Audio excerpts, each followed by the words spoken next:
முதலமைச்சராக விஜய் பதவியேற்றுக் கொண்ட விழாவில் 3ஆம் நிலையில் தமிழ்தாய் வாழ்த்தை வைத்தது மரபு மீறல் என்று இந்திய கம்யூனிஸ்ட் கட்சி எதிர்ப்பு தெரிவித்திருக்கிறது. அரசு இதனை விளக்க வேண்டும் என்றும் இந்திய கம்யூனிஸ்ட் கட்சியின் செயலாளர் வீரபாண்டியன் தெரிவித்திருக்கிறார்.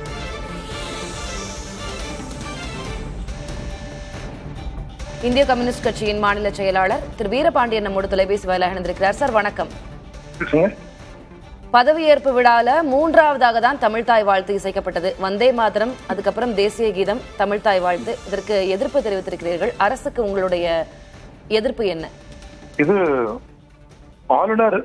ஆளுநர் முன்னிலையில் அவர் அதிகாரத்தின் கீழ் இது நடைபெற்றிருக்கிறது. இது ஏற்புடையதல்ல.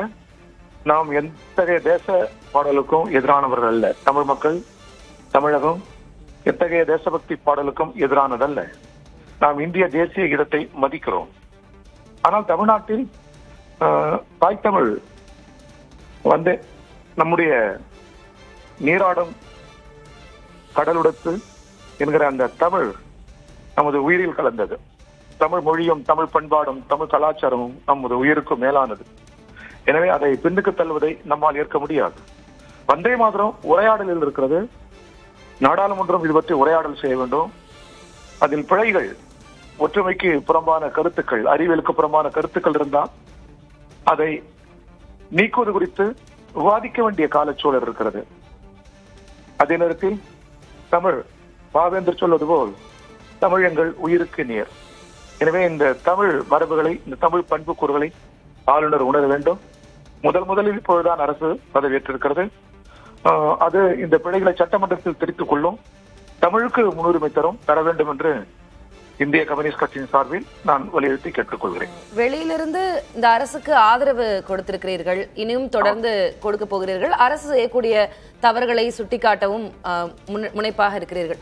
அந்த வகையில இது முதலமைச்சருடைய கவனத்திற்கு இல்லாமல் இது வந்திருக்கும் அப்படின்னு நினைக்கிறீங்களா? இல்ல ஆளுநருடைய ஈவென்ட் அப்படின்றதுனால முதல்ல வந்தே மாதரம் இசைக்கப்பட்டதாக புரிந்து கொள்ளலாம்? ஆளுநர் தான். நாம் ஜனகண மனகதி அதை நாம் நேசிக்கிறோம். அது நமது தேசப்பண், அதை நாம் நேசிக்கிறோம்.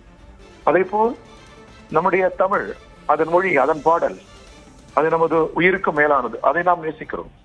இதை பின்னுக்கு தள்ளுவதை ஒருபோதும் நிற்க முடியாது.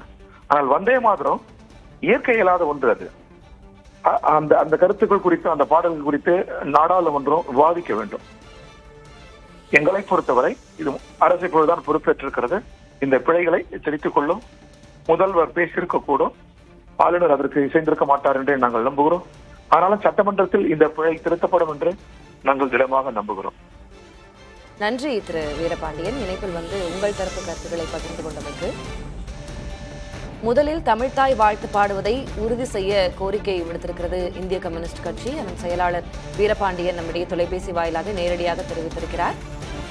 இந்த தவறுக்கு காரணமானவர்கள் யார் என்பதனை கண்டுபிடித்து தமிழ்நாடு அரசு அடுத்தடுத்த நிலைகளில் இந்த தவறு நடக்காமல் பார்த்துக் கொள்ள வேண்டும் என்பதாக அவர் தனது கோரிக்கையை விடுத்திருக்கிறார்.